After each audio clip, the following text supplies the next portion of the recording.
1절을 보겠습니다. 예수께서 성령의 충만함을 입어 요단강에서 돌아오사. 이 말씀이 어떤 사건을 가리키는 거죠? 이 앞에 족보가 나와 있고 그 바로 앞에 사건이 예수님이 요단강에 가셔서 세례자 요한에게 세례를 받는 사건이죠. 예수님은 세례는 원래 죄인들이 받는 것이기 때문에 예수님은 세례를 받으실 필요가 없으십니다. 그 자신을 위해서는.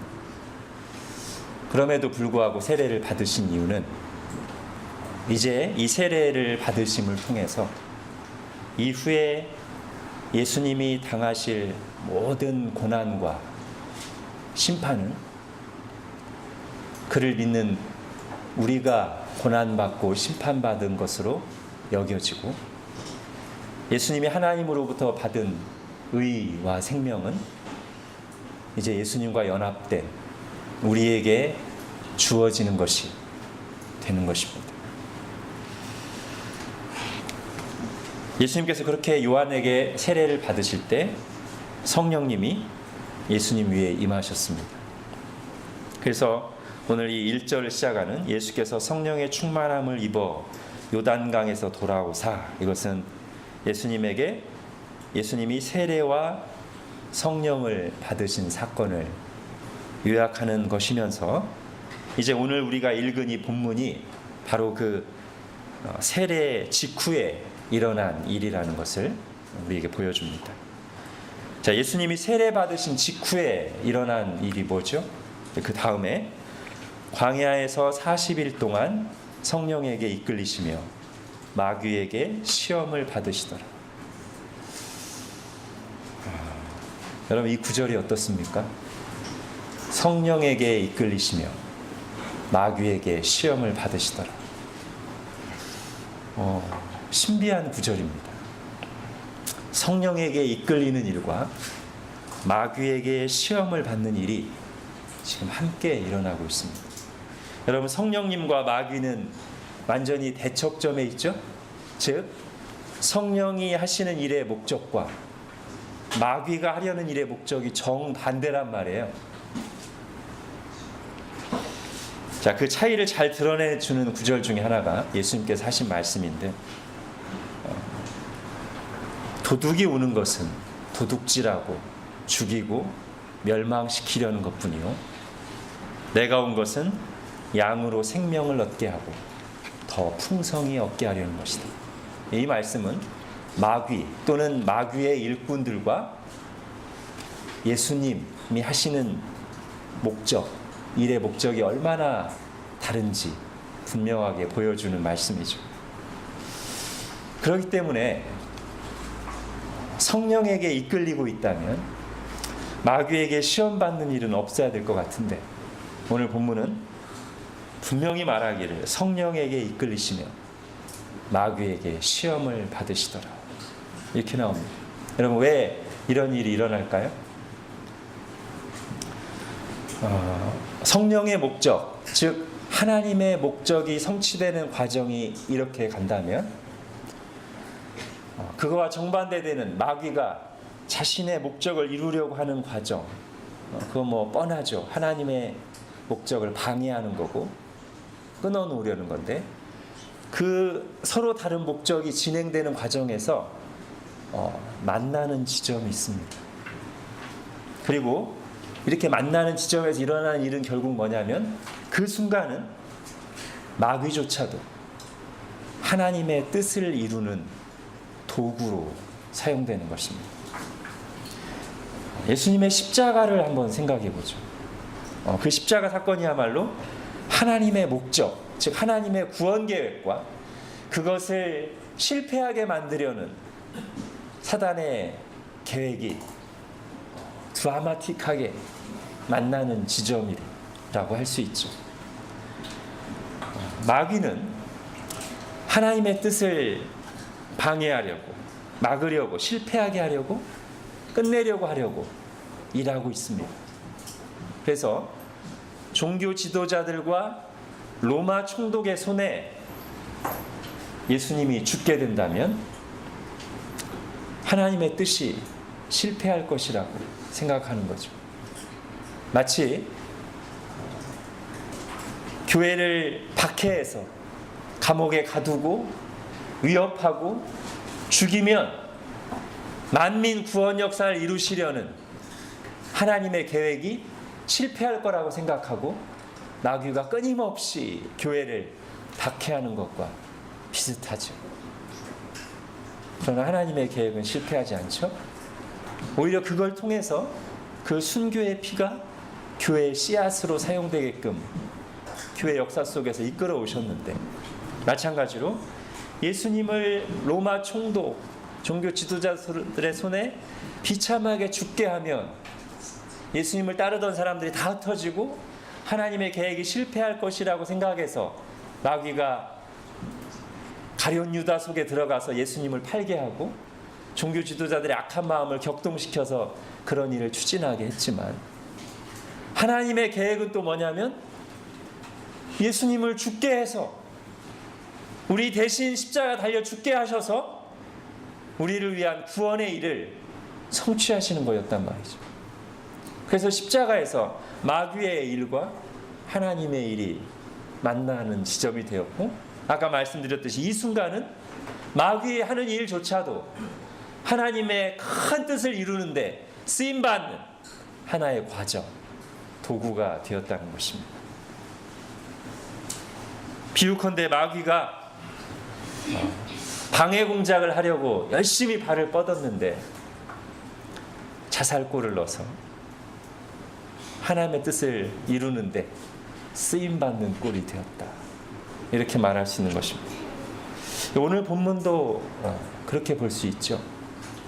하나님께서 당신의 목적을 이루시는 과정과 마귀의 악한 계획이 이제 만나는 지점에서 이런 독특한 문장이 나오는 겁니다. 성령에게 이끌리시며 마귀에게 시험을 받으시더라. 그래서요, 이런 해석, 즉 하나님의 의도를 생각함 없이 그냥 이 문장만 그대로 가져와서 밑도 끝도 없이 이런 식으로 말하면 곤란합니다. 자, 여러분, 성령은 우리를 마귀에게 시험받는 곳으로 이끌고 가십니다. 아니에요. 그러지 않습니다. 성령께서 하시는 일이 믿는 자들을 마귀에게 시험받는 곳으로 이끌어 가시는 일이 결코 아닙니다. 그럼 성령께서 하시는 일은 뭡니까? 왜 성령께서 예수님을 광야로 이끄시고 마귀의 시험을 받게 하셨습니까? 방금 제가 말씀드렸죠. 하나님의 뜻을 이루기 위해서인데, 이렇게 말할 수 있습니다. 예수님께서 성령에게 이끌려서 지금 하나님이 원하시는 곳에, 하나님이 원하시는 모습으로 순종하고 계신 거예요. 지금 우리의 구원자이신 예수님께서 공생애를 시작하시는 이때 예수님께서 하나님이 있기를 원하신 곳은 어디냐면 광야였고, 예수님께서 하나님이 하기를 원하시는 이 일은 뭐였냐면 마귀에게 시험을 받는 것이었어요. 성령은 그곳으로 예수님을 이끌어 가시는 겁니다. 하나님이 원하시는 곳으로, 지금 하나님이 원하시는 곳으로 예수님을 이끌고 가신 거고, 지금 예수님이 하나님의 뜻을 이루기 위해서 하셔야 될 일로 성령께서 예수님을 이끌어 가신 것이고, 예수님 거기에 순종해서 나아간 것을 오늘 성경이 간략하게 이렇게 묘사한 거예요. 성령에게 이끌리시며 마귀에게 시험을 받으시더라. 그러므로 여러분, 이 본문을 가지고 우리에게 적용될 영적 원리가 뭐가 있습니까? 광야에서 40일간 금식 기도하고 마귀에게 시험받는 것은 예수님께만 해당되는 거예요. 그것도 바로 이 순간, 공생애를 시작하시는 이때에만 해당되는 특별한 일이에요. 우리에게 직접 적용할 내용이 아닙니다. 우리에게 적용할 내용은 뭐냐면, 이런 특별한 경우를 포함해서 성령께서 우리를 이끄시는 보편적인 원리, 아까도 말한 것처럼 하나님이 원하시는 곳에, 하나님이 원하시는 모습으로 살도록 이끄시는 것이 성령께서 성경에서 내내 일관되게 하시는 일이고, 그게 우리에게도 지금 적용돼야 될 영적인 원리죠. 여러분, 성령 충만하다는 것이 뭐겠습니까? 그렇게 성령이 이끄시는 대로 내 마음도 하나님, 제가 세상 요구에 자기 욕심에 끌려다니는 삶이 아니라 이 땅에 사는 동안 하나님이 원하시는 곳에 하나님이 원하시는 모습으로 살기를 원합니다. 그렇게 소원하고 기도하는 것이고, 그렇게 성령이 우리를 이끄실 때 내 생각, 내 계산을 내려놓고 주님이 원하는 곳에 나아가며 주님이 원하시는 모습으로 살아가기를 힘쓰는 것이 성령 충만한 모습이겠죠. 성경에서 한번 예를 두 가지 찾아보겠습니다. 예수님께서 승천하시기 전에 사도들에게 성령의 약속을 주시죠. 그때 어떻게 말씀하십니까? 여러분, 핸드아웃에 사도행전 없군요. 사도행전 1장 8절 제가 읽겠습니다. 오직 성령이 너희에게 임하시면 너희가 권능을 받고 예루살렘과 온 유대와 사마리아와 땅끝까지 이르러 내 증인이 되리라. 좀 아까 말한 걸 여기 적용하면 성령은 하나님이 원하시는 곳에 하나님이 원하시는 모습으로 살도록 우리를 이끄시는데, 이 말씀에서 하나님이 원하시는 곳 어디예요? 예루살렘, 온 유대, 사마리아, 모든 이방 민족들이 사는 곳. 물론 사도들 모두가 이 모든 코스를 다 간 건 아니에요. 성령이 똑같이 임했지만 이 중에 어떤 사도는 예루살렘을 중심으로 활동했을 것이고, 어떤 사도는 온 유대와 사마리아까지 나갔을 수도 있고, 어떤 사도는 바울처럼 주로 이방 지역을 돌면서 각자가 성령이 이끄시는 대로 하나님이 원하시는 곳에 나아갔고, 자, 그 다음 하나님이 원하시는 모습은 뭡니까? 땅끝까지 이르러 내 증인이 되리라. 그 모든 곳에서 예수님의 증인으로 삽니다. 여러분, 신자들은 그냥 먹고 살기 위해서 나에게 주어진 삶의 현장에 있는 것이 아니죠. 우리가 성령을 받은 신자라면, 성령에 이끌리고 있다면, 우리가 어느 곳에 있든지 나는 예수님의 증인으로 이곳에 있다 라는 의식을 가져야 되고, 나를 통해서 정말 예수님이 증거되기를, 드러나기를 소원하고 기도하는 모습으로 그곳에 있어야 되죠. 자, 또 하나의 본문을 예로 들겠습니다. 에베소서에 보면 5장 18절에 우리가 잘 아는 이런 말씀이 있죠. 술 취하지 말라, 이는 방탕한 것이니 오직 성령의 충만함을 받으라 라고 하고, 그 뒤에 이제 이어지는 6장부터 이어지는 내용 속에 그렇다면 성령 충만한 삶을 어떤 것인가 구체적인 실천 내용들이 나오는데, 어떤 내용입니까? 아내들이여 남편에게 순종하라. 남편들이여 자기 아내 사랑하기를 그리스도께서 교회를 사랑하심 같이 하라. 자녀들아 내 부모에게 순종하라. 부모들아 주님의 교훈과 훈계로 자녀들을 양육하라. 하나님이 원하시는 곳, 가정에서 자기 자리를 잘 지키면서 하나님이 원하시는 모습으로 순종하고 사랑하고 공경하고 말씀대로 양육하는, 그것이 성령에 이끌려 사는 신자의 삶인 것이죠. 하나님께서 우리를 성령으로 충만하게 하사 성령으로 이끄사 내 욕심이 원하는 곳이 아니라 하나님이 원하시는 곳에서, 세상이 원하는 모습으로가 아니라 하나님이 원하시는 모습으로 예수님을 드러내는 증인으로 살게 하시기를 소망합니다. 자, 이제 시험이 무엇인가 좀 생각해 보겠습니다. 좀 구분할 필요가 있습니다. 어떻게 구분하냐면 시험에 들만한 환경, 그리고 시험 자체, 그리고 시험 들은 것, 이 세 가지를 좀 구별할 필요가 있고요. 그것을 오늘 본문의 2절, 3절, 4절에서 보겠습니다. 자, 2절은 뭐예요? 제가 아까 구분한 것에 의하면 시험 들만한 환경이에요. 2절 조금 뒷부분에 이 모든 날에 아무것도 잡수시지 아니하시니 날수가 다함에 줄이신지라. 이것이 광야에서 이렇게 줄인 상태로 계신 것이 시험에 들만한 환경이에요. 그러니까 이거 자체가 시험이 아닙니다. 힘든 상황이고 시험이 찾아올 만한 환경이지만 이 자체가 시험은 아닙니다.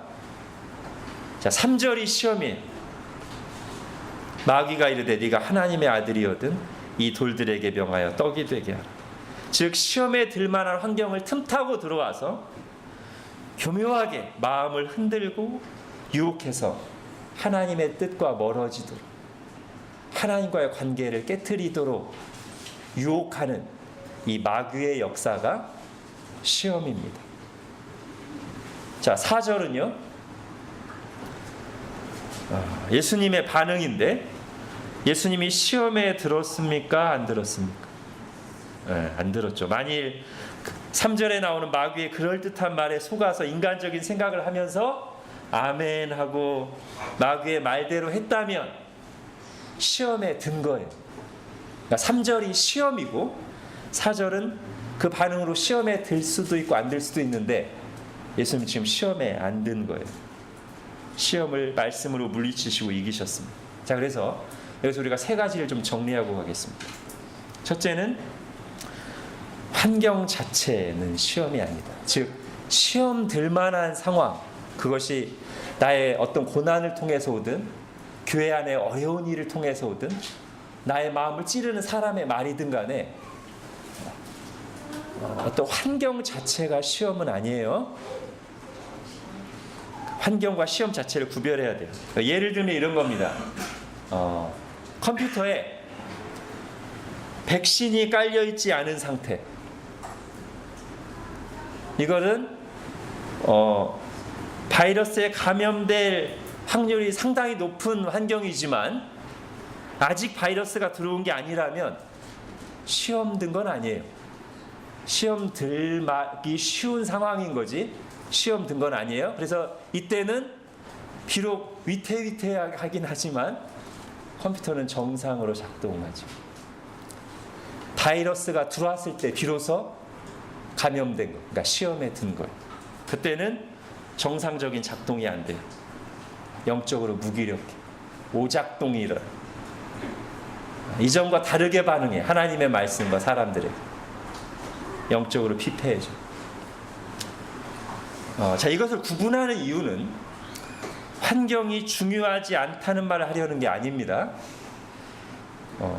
오히려 환경은 중요한 게 아니야 라고 하면서 뻔히 시험에 들만한 환경에 들어가거나 나의 영혼을 혼란스럽고 어지럽게 하는 동영상이나 언젠가 그럴 줄 알았어 하는 습관을 계속하는 것, 방치하는 것은 마치 지금 어떤 바이러스가 활동 중입니다라는 경고가 이미 떴는데도 불구하고 나태하게 백신을 깔지 않고 살아가는 것과 비슷한 어리석은 모습이에요.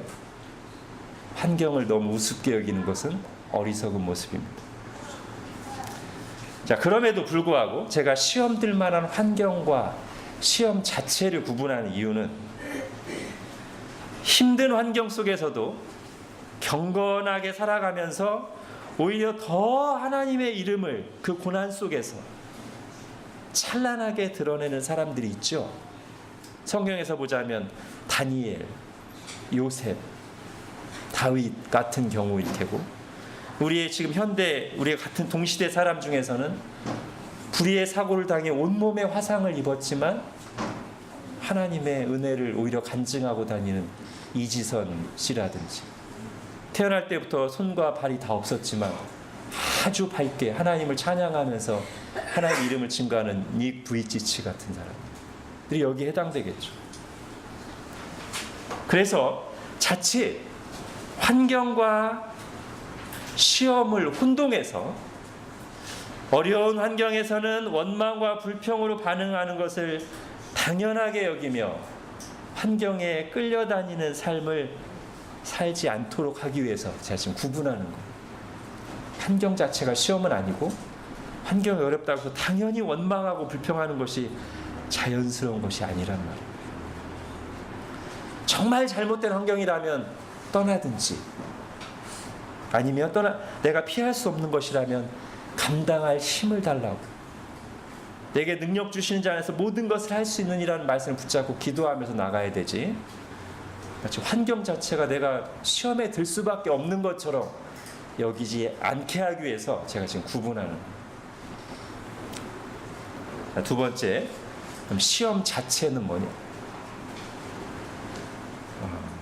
여러 가지 방법을 사용해서 결국 우리의 마음을 흔들고 유혹해서 하나님과의 관계를 깨뜨리는 거예요. 이게 시험의 본질이에요. 그러니까 만약에 어떤 사람이 사업이 잘 되고 돈도 잘 벌려요. 어려움이 없어요.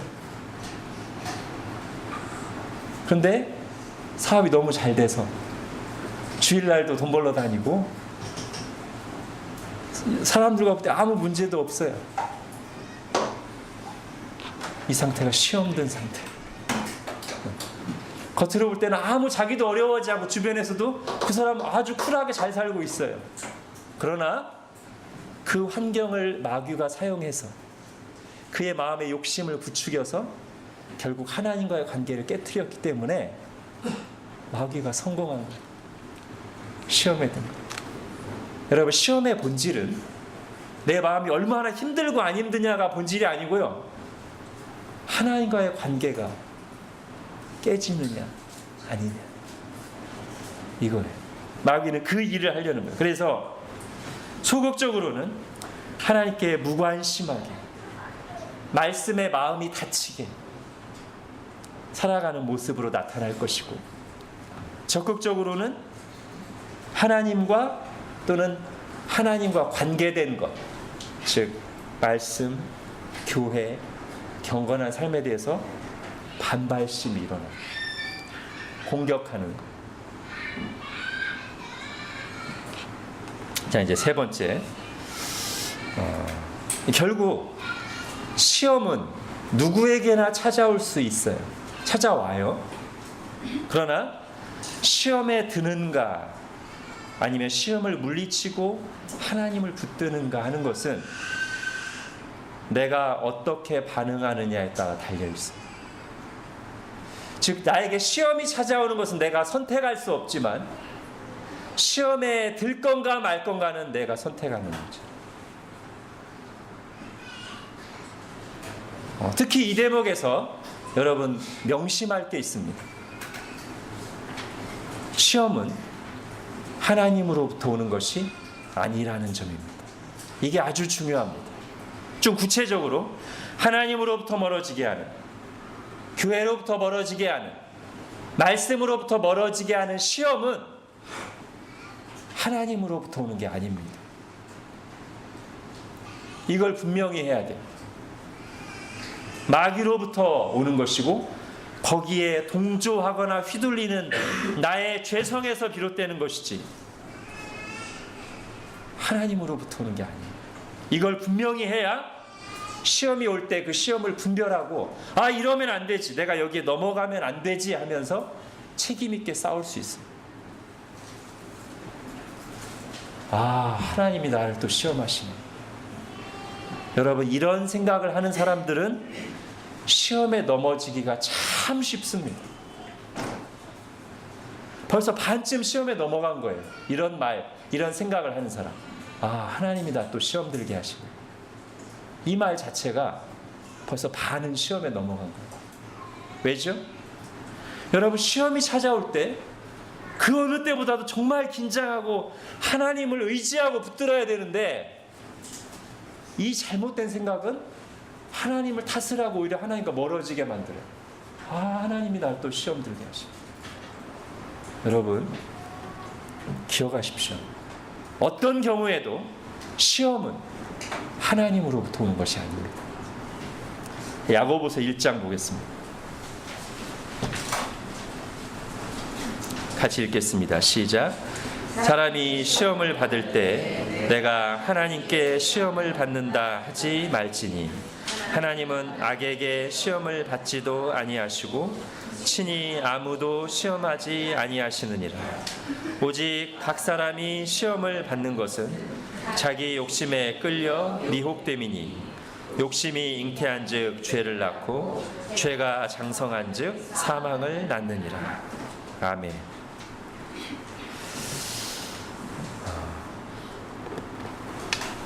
여러분 마귀의 시험이 다가올 때 오늘 본문에서 예수님은 말씀으로 싸우셨고 겟세마네 동산에서는 뭘로 싸우셨어요? 간절한 기도로 싸우셨죠. 이게 우리가 이제 본받아야 될 것인데 여러분 겟세마네 동산을 가지고 제가 지금 말한 세 가지를 한번 적용해 보겠습니다. 시험에 들만한 환경, 시험 자체, 그리고 그 시험에 대한 대응. 자, 환경은 뭐죠? 로마 군인들이 몰려와서 예수님을 체포해가는 이 상황. 이게 시험에 들만한 환경이에요. 예수님도 이게 시험에 들만한 환경이라고 인정하셨어요. 그러나 이거 자체가 시험은 아니에요. 그럼 시험은 뭔가? 이 환경 속에서 마귀가 우리의 마음을 흔들면서 두려움에 사로잡히게 하고 낙담하게 하고 신앙의 회의를 느끼게 하고 내가 이러려고 예수님을 따랐던가 자괴감이 들고 이런 마음을 인간적인 생각을 부추겨서 예수님을 부인하게 하는 그게 시험이에요. 그 다음에 시험에 대한 대응. 예수님이 이런 시험에 들 만한 환경 또는 이런 시험이 찾아올 것이니 미리 예고를 하셨어요. 마가복음 14장 보겠습니다. 같이 읽겠습니다. 시작. 시험에 들지 않게 깨어 기도하라. 마음에는 원이로되 육신이 약하도다. 예수님은 이렇게 대응하라고 이미 몇 번에 걸쳐서 경고하시고 진지하게 얘기하셨습니다.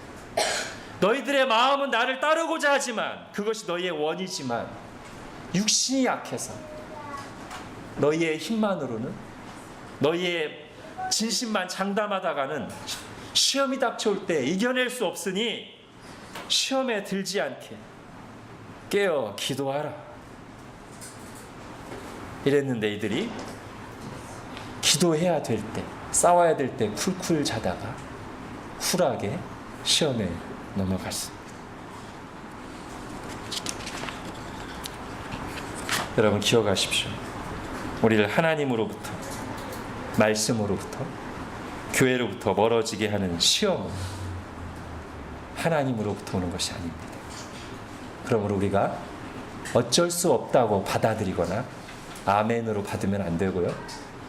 말씀과 기도로 하나님 의지에서 싸워야 됩니다. 자, 이제 마지막으로 그렇다면 예수님께서 왜 이런 시험을 당하셨는가? 이걸 우리가 봐야 돼요. 앞에서 예수님이 이때 시험 당하는 것이 하나님의 뜻이라고는 제가 말씀드렸는데 그럼 이 어떤 의미가 있는가? 바로 이때 예수님이 마귀의 시험을 당하시는 것이 무슨 의미가 있는가 하는 거예요. 왜 이때 성령님은 예수님을 광야로 이끄시고 마귀에게 시험을 받게 하셨는가 하는 거죠. 아마도 그 이유를 가장 잘 정리해서 보여주고 있는 성경 중에 하나는 히브리서일 겁니다. 먼저 우리 4장 15절을 한번 보겠습니다. 같이 읽겠습니다. 시작. 우리에게 있는 대제사장은 우리의 연약함을 동정하지 못하실 이가 아니요 모든 일에 우리와 똑같이 시험을 받으신 이로되 죄는 없으시니라. 이 말씀에 보면 예수 그리스도께서 어떤 점에서 우리와 똑같은 인간이시고 그러나 또 어떤 점에서 우리와 분명히 다른지를 잘 말해주죠. 어떤 점에서 우리와 똑같죠? 모든 일에 우리와 똑같이 시험을 받으셨다. 즉 여러분, 예수님은 슈퍼맨이 아니라는 거예요. 우리와 똑같이 시험에 처할 수 있는, 시험을 당할 수 있는, 40일 굶주리면 너무 배고파서 견디기 힘든 우리와 똑같은 인간이라는 것이고요. 그런데 하나 결정적으로 다른 게 있다면 죄가 없으세요. 자, 이 두 가지가 예수님께서 우리의 죄를 대신 짊어지실 수 있는 기본 자격 조건이에요. 왜 그러냐면, 첫 번째로 여러분, 우리를 대신하여 고통받고 죽으실 분, 심판받으실 분은 우리와 똑같은 인간이셔야 돼요. 만약에 예수님께는 시험이 전혀 어렵지 않고 십자가에 못 찔려도 이런다면 예수님이 우리를 대신해서 고통을 당했다고 말할 수가 있겠습니까? 우리와 똑같이 시험을 당하셔야 돼요. 똑같이 힘드셔야 돼요. 똑같이 고통스러워야 되고, 똑같이 죽어야 되고, 똑같이 버림받고 심판을 받으셔야 돼요. 그런 점에서 우리와 똑같은 인간이셔야 돼요. 우리 히브리서 2장 보겠습니다. 같이 읽겠습니다. 시작. 죽음과 고난 받으심으로 말미암아 영광과 존귀로 관을 쓰신 예수를 보니 이를 행하심은 하나님의 은혜로 말미암아 모든 사람을 위하여 죽음을 맛보려 하심이라. 자, 두 번째 자격 조건은 뭐냐면, 우리 죄를 짊어지실 분은 한편으로는 우리와 똑같아서, 우리와 똑같이 시험을 당하고 고통을 맛보고 죽음을 맛보고 심판을 당하셔야 되지만, 결정적으로 차이가 있어야 되는데, 우리와 똑같은 죄인이어서는 안 돼요. 여러분, 죄인이 죄인을 대신할 수 없습니다. 여러분, 죄인이 심판받으면 자기 죄 때문에 심판을 받는 거지 다른 죄인을 대신할 수 없는 거예요. 다른 죄인을 대신하려면 나는 죄가 없어야 돼. 죄가 없는데 왜 심판을 받는가? 내 죄 때문이 아니라 저들의 죄 때문이야 라고 말해야 하는 것이죠. 자, 우리 히브리서 7장 보겠습니다. 같이 읽겠습니다. 시작. 이러한 대제사장은 우리에게 합당하니 거룩하고 악이 없고 더러움이 없고 죄인에게서 떠나 계시고 하늘보다 높이 되시니라. 그는 저 대제사장들이 먼저 자기 죄를 위하여 다음에 백성의 죄를 위하여 날마다 제사 드리는 것과 같이 할 필요가 없으니 이는 그가 단번에 자기를 드려 이루셨음이라. 아멘. 예수님을 예표하던 구약의 대제사장들은요, 다른 사람을 위해서 제사를 드리기 전에, 제물을 드리기 전에 자기도 죄인이라 먼저 자기 자신을 위해서 두렵고 떨림으로 제물을 드렸어야 돼요. 그리고 그 제물도 온전한 제물이 아니에요. 상징이죠. 그런데 진정한 대제사장, 진정한 중보자인 예수님은 그럴 필요가 없는 거예요. 예수님은 죄가 없기 때문에. 죄 없는 자신이 대제사장이자 완전하고 영원한 제물로서 단번에 우리를 위해서 드려졌다는 거예요. 여러분, 오늘 본문에 나오는 예수님께서 광야에서 줄이시고 마귀에게 시험을 당하신 것과 그 시험을 이기신 것, 이 두 가지가 바로 제가 지금 히브리서를 통해 말씀드린 두 가지, 우리와 똑같은 인간이시고 그러나 결정적으로 우리와 달리 죄가 없으신 이 두 가지를 분명하게 보여주는 사건이라고 하죠. 다시 1절을 보세요. 예수께서 성령의 충만함을 입어 요단강에 돌아온 것, 이것이 세례 사건이라고 했죠. 그리고 세례 직후에 지금 오늘 본문에 시험받는 사건이 나온다고 했는데, 예수님께서 죄가 없으심에도 불구하고 요한에게 세례를 받으신 이유가 마치 공생애를 시작하시는 임관식과 같은 것으로서 우리의 죄를 대신 짊어지시겠다는 것을 보여주는 것이라며, 그 이후에 직후에 나오는 예수님이 시험 당하시고 시험을 이기시는 것은 예수님께서 참으로 우리의 죄를 대신 짊어지실 만한 자격을 갖추셨다는 것을, 확실하게 보여주는 사건이라는 것이죠.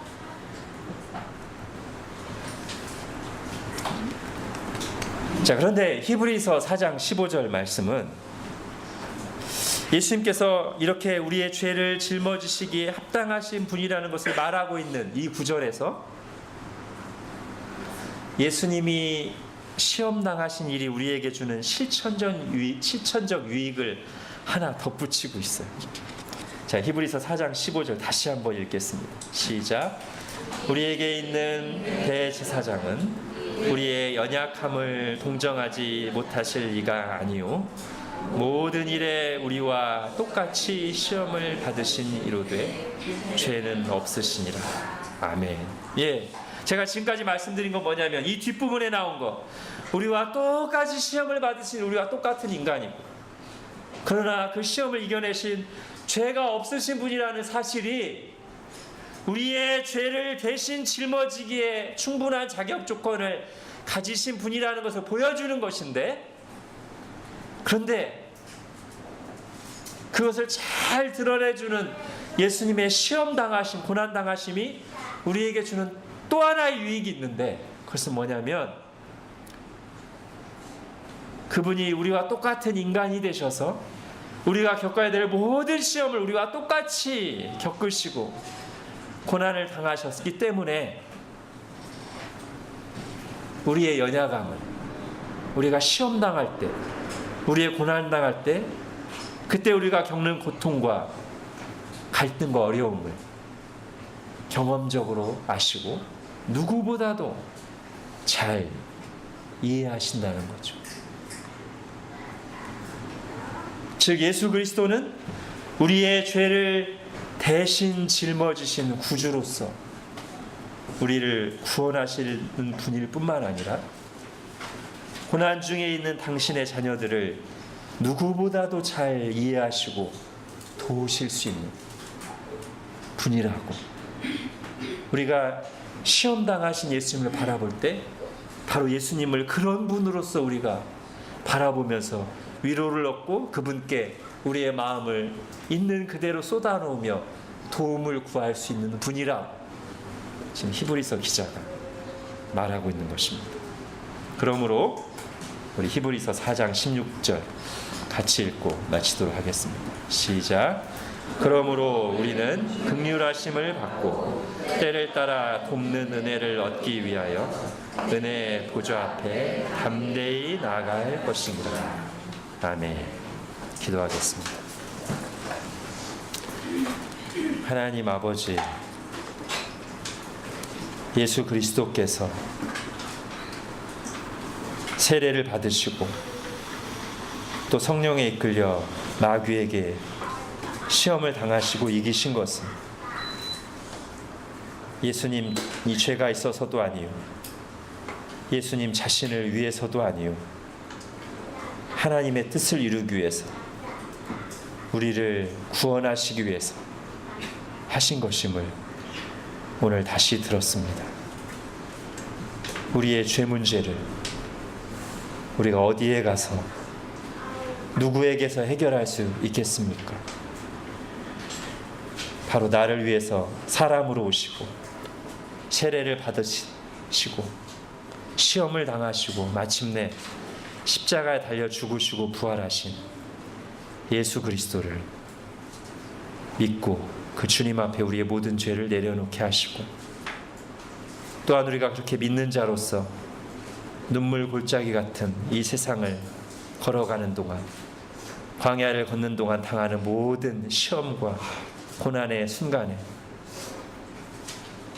내가 당해야 될 모든 시험과 고난을 다 당하시고 경험하시고 나를 가장 깊이 이해하시고 도우실 수 있는 주님을 바라보며 나아가는, 은혜의 보좌 앞에 담대히 나아가 주님의 은혜를 간구하고 받는 저희들 되도록 은혜를 베풀어 주옵소서.